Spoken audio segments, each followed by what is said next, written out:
Hello Manjiri, मी आलोय. ये लवकर बाहेर ये.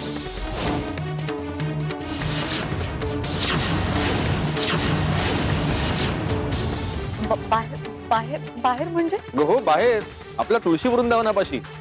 मी आलोय तुला भेटायला.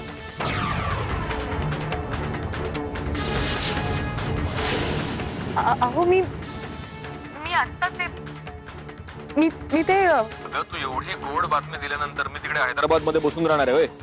आलो लगेच निघून.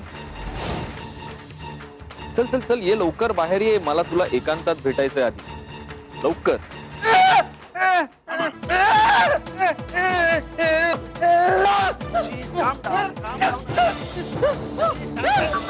हॅलो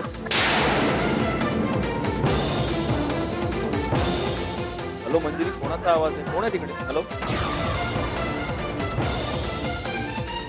नाही मी टीव्ही बघते. टीव्ही? हो टीव्ही. मंजिरी, तू अशा व्हायलंट फिल्म नको बघत जाऊ. ते काय ते बदलून टाक. काहीतरी चांगलं बघ. हा हो. अगं वाट कसली बघतेस? ये ना बाहेर लवकर.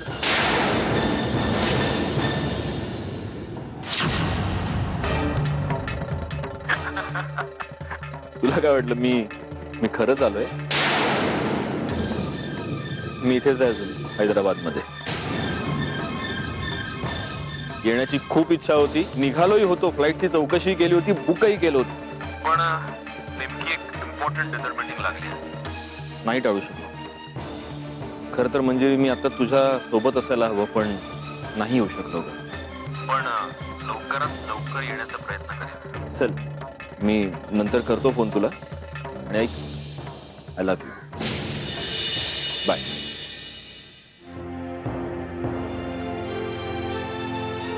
बरं झालं तुम्ही आलात. माझा फोन मी राहू दे ना, मी सांभाळते तुमचा फोन. तुम्ही आत या. या ना, या.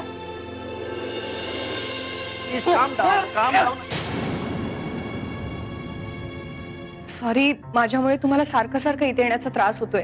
आणि मला हेही माहितीये की अशा अवस्थेत तुमची धावपळ करणं पॉसिबल नाहीये, पण मी तरी काय करणार. आशिष सकाळपासून खूप हायपर झालाय. तोडफोड करतोय नुसता. माझ्याकडे दुसरा पर्याय नव्हता म्हणून मी तुम्हाला बोलवलं. पण असं काय झालं अचानक? माहिती नाही, पण सकाळपर्यंत तो नॉर्मल होता. नंतर मी बार्बरला बोलवून त्याचा हेअर कट आणि त्याची शेविंग करून घेतली. आणि मी त्याला पाहायला आरसा दिला, तर आरसा पाहून तो अचानक आरडाओरडा करायला लागला. आरसा तोडून टाकला त्याने. नंतर मग मी डॉक्टरांना बोलवलं. डॉक्टर आतच बसलेत, पण मला असं वाटतं की तुम्हीच मला काहीतरी मदत करू शकता. मी? अहो कशाला? म्हणजे डॉक्टर आहेत ना आतमध्ये. माझी काय गरज आहे?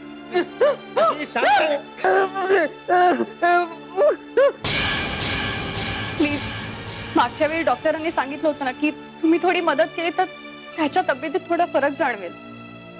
प्लीज तुम्ही काहीतरी करा. प्लीज, मी तुम्हाला रिक्वेस्ट करते, फक्त एकदा भेटा त्याला.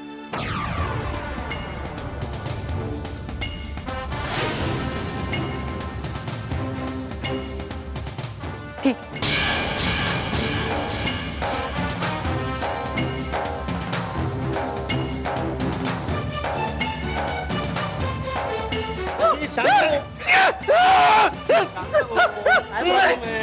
Tell me, Ashish. Ashish,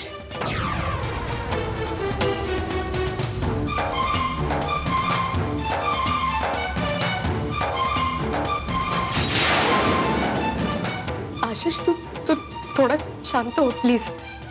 please. Manjiri,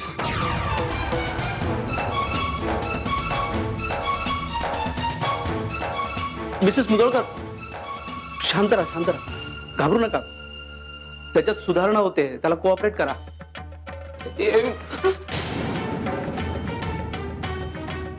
Manjiri, Manjiri, मला माफ कर. मी चुकलो.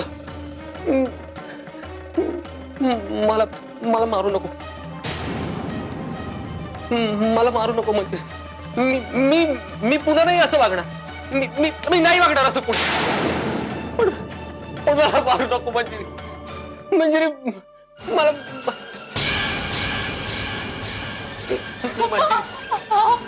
मंजिरी मंजिरी प्लीज मला माफ कर मंजिरी प्लीज मला माफ कर मंजिरी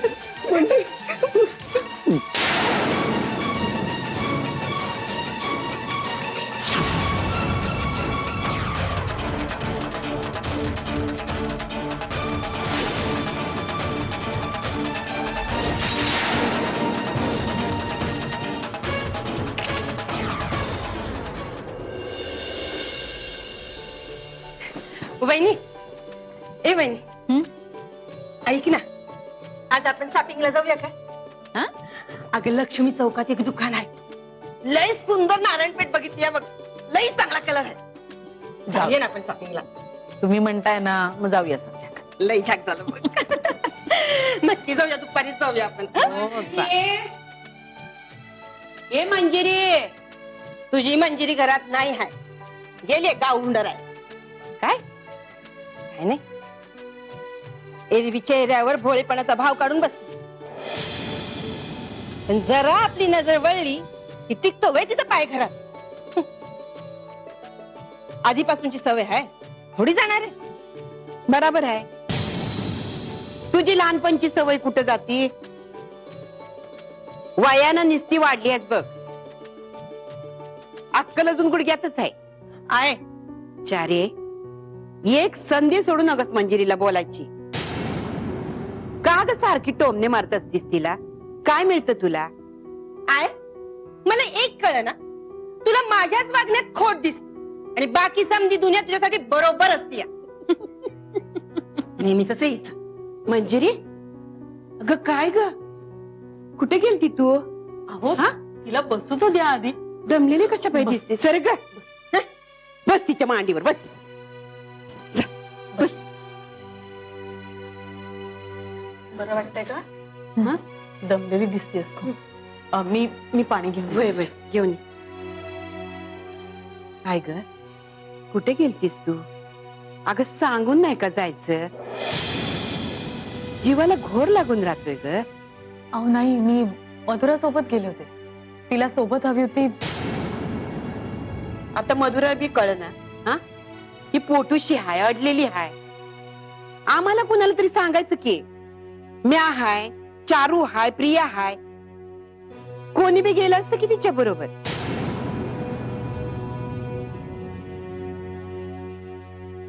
हे बघ आता तू तुझ्या खोलीमध्ये जाऊन आराम कर.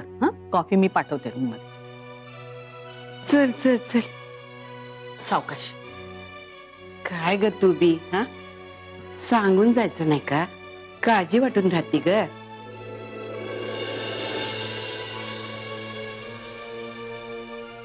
वहिनी जायचं ठरलंय ना संध्याकाळी शॉपिंगला. शॉपिंगचं नाही ग काय नाही हिच ना नुसतं नाटक नाटक वंच तुम्ही पण ना. हा आता विश्वास नाही बसला तुझा माझ्यावर तिच्या बाळासाठी स्वेटर घेताय ना इनायला इन स्वेटरच इनत बस एक उलट एक सुलट एक उलट एक सुलट एक उलट हसतीस काय नाही ना मेना तीच मुलगी आहे जी सध्या आशिषचा सांभाळ करते. मधुरा हे बघ आतमध्ये काय परिस्थिती आहे ना हे मला माहिती नाहीये त्यामुळे प्लीज तू इथे थांब मी जाते. Hi hi good evening. Good evening. आलास? येस आज सत्यजितचा फोन आला होता. खूप खुश दिसत होता. आज म्हणे वहिनींना बाळाची हालचाल जाणवली. हो मी पण गेले होते दीकडे तेव्हा म्हणाली ती. हो तू भेटलीस वहिनींना? हो ती पण खूप खुश होती. ऑब्विसली असणारच. चल मी फ्रेश होऊन येतो.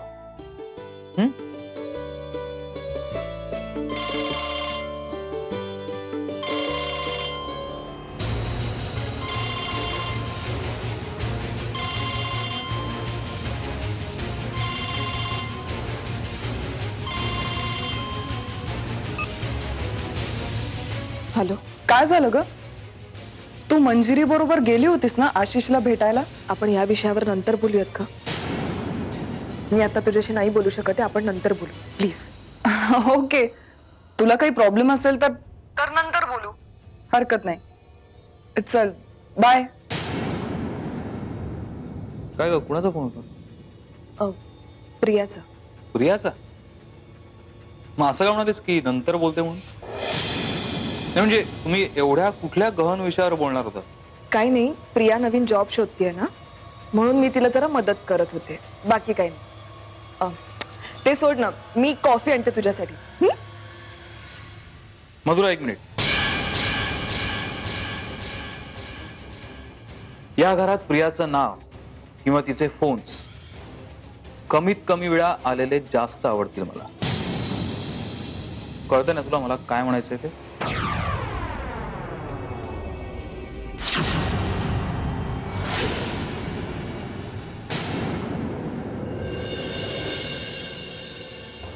मंजिरी प्लीज मला माफ कर मंजिरी. आज मी जे काय केलंय ते खूप चुकीचं केलंय. यांच्याशी आईंशी सरळ सरळ खोटं बोललीये मी. असं का करते मी? आता पुन्हा तीच चूक करते जी या आधी सुद्धा केलीये. त्यावेळी घडून गेलेल्या चुकीची फार मोठी किंमत मोजली मी. आणि आता कुठे सगळं व्यवस्थित होतंय तर पुन्हा तीच चूक मला माझ्या हातून नाही होऊ द्यायची. यांचा आणि आईंचा निर्णय काहीही असो, मी मात्र माझी चूक दुरुस्त करणार.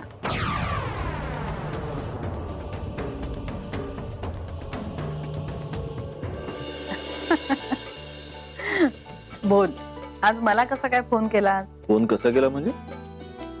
मी कधी बाहेर आलो की तुला कळतोच ना नेमकं काय झालंय काय नाही. कळतोस, पण ह्या वेळेला मध्ये एकदा घरी येऊन गेला तरी मला भेटला नाही सत्या. आई ते सॉरी, म्हणजे गंमत केली रे. तर बोल, तिथे कसं काय चाललंय? ठीक आहे. आणि चाललंय म्हणजे काय, चाललेत मीटिंग्सवर मीटिंग्स, कामं चाललेत. आता व्यवसायाचा विस्तार करायचा म्हटल्यावर हा त्रास सहन करावा लागणारच सत्या. त्या त्रासाबद्दल कोण तक्रार करते आई? इथपर्यंत येण्यासाठी काय कमी त्रास सहन केलाय का आपण? ते कसं विसरेन मी? ऍक्च्युली आई, मला तुला फोन करायचा सारखा राहूनच जात होता. जेव्हा जेव्हा फोन करायला जायचो काहीतरी काम यायचं आणि मग रात्री हॉटेलवर येईपर्यंत उशीर झालेला असायचा. म्हणून आज हॉटेलवर आल्या आल्या सगळ्यात आधी तुला फोन लावलाय. बोल, कशी आहेस? असू देत रे, मला कळत नाही का तू किती बिझी असते. आणि आता आई तेवढी महत्वाची असते का रे? बायकोशी रोज बोलतोस ना, मग झालं तर. आई, अगं तू पुन्हा. अरे मलाही गंमत करता येते. हे बघ, मंजिरी आली, बोलायचं का तिच्याशी? देऊ तिला फोन? नाही नाही, नको. मी आता फक्त तुझ्याशी बोलायला फोन केलाय. हो का? माझ्याशीच बोलायचं का तुला? सत्या, तुमच्या नवरा बायकोंच्या गोष्टी एकांतात चालतात. कधी फोनवर, कधी रात्री लपून छपून भेटून. मला काही कळत नाही. आई तू पुन्हा. बरं, चल मी नंतरच करतो तुला फोन. बाय. बर. आणि काळजी घे स्वतःची, काम व्यवस्थित कर आणि अजून मधून फोन करत जा. म्हणजे मला म्हणते मी, मंजिरीला रोज करत असशीलच. हो, बाय.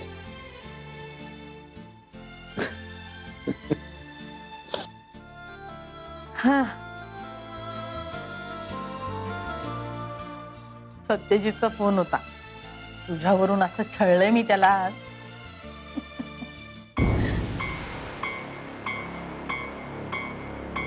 मंजिरी, काय झालं?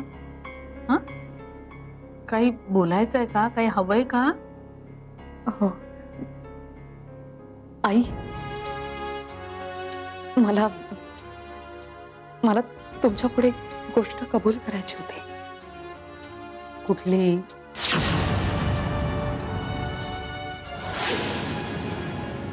आई, मी खोटं बोलले तुमच्याशी. मी मधुरा बरोबर तिच्या कामासाठी नाही, मी आशिषला भेटायला गेले होते.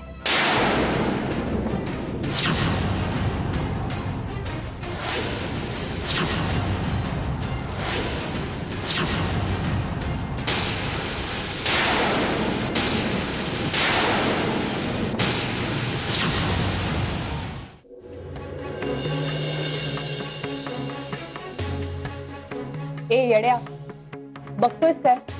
फुकटचं दिलंय ते गिळ ना.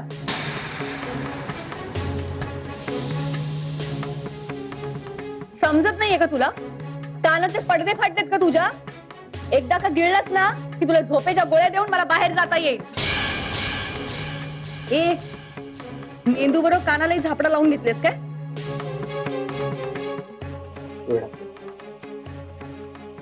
वेड वेडा मी वेडा. हं? ए वेड्या, कुठे चाललायस तू? वेडा मी. अरे वेड्या, कळत नाही का?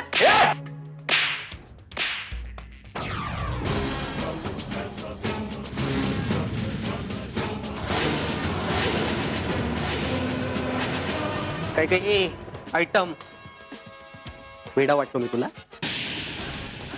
मगाचपासून तुझी बडबड बडबड बडबड ऐकतोय मी. जास्त शहाणपणा करायचं नाही, नाही तर इथल्या इथे गाडेन मी तुला. कळलं का? माज नाही करायचा, नीट वागायचं. नीट. कारण याआधी मी माझ्या मित्राचा खून केलाच आहे. आता दुसरा खून करायला वेळ नाही लागणार मला फार.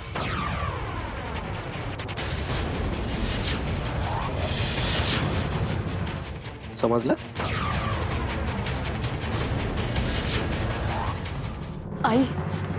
आई मी खोटं नाही हो बोलणार तुमच्याशी. मी हवं तर माझ्या बाबांची शपथ घेऊन सांगायला तयार आहे. मी आशिषला भेटते, पण फक्त माणुसकीच्या नात्याने, दुसरं काहीच नाही.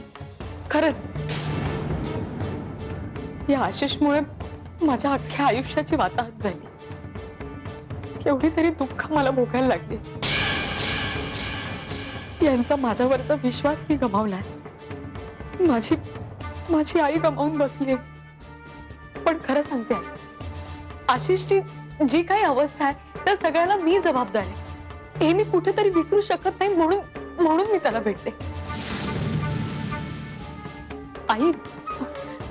आई मी खरंच सांगते, मी स्वतःहून आशिषला भेटण्याचा कधीच प्रयत्न नाही केला. त्याचं मला भेटणं हा निव्वळ योगायोग होता. आणि सुरुवातीला मी जेव्हा त्याची अवस्था बघितली, माझा विश्वासच नाही बसला.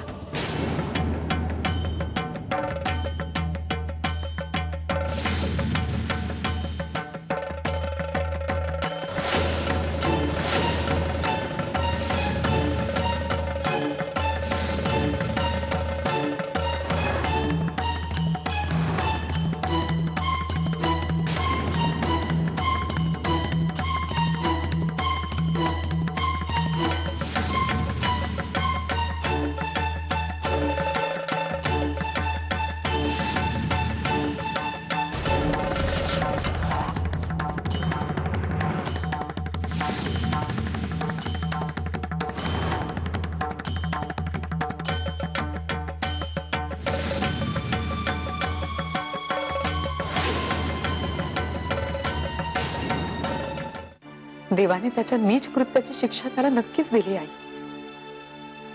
पण या सगळ्यामुळे तो त्याची ओळख हरवून बसलाय. त्या नयनाताईंनी त्याला सांभाळलं म्हणून, नाहीतर आज कुठे रस्त्यावर पडून राहिला असता कोण जाणे. फक्त म्हणून मी हे सगळं करते, कारण त्याच्या या अवस्थेला कुठेतरी मी जबाबदार आहे. आणि हे गिल्ट मला माझ्या मनात ठेवून नाही जगायचं. तुम्हाला पटतंय नाही मी जे काही सांगते ते? आई, माझ्या बाजूने मी तुम्हाला सगळं खरं सांगितलंय.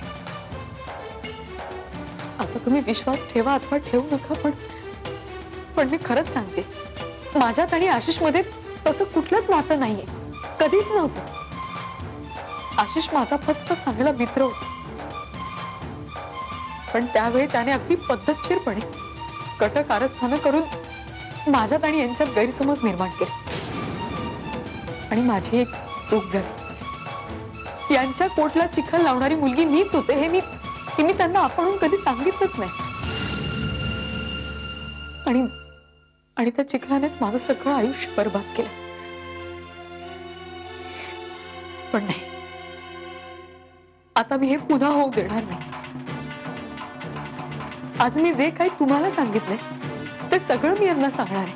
मग यांचा जो कुठला निर्णय असेल तो मान्य आहे मला.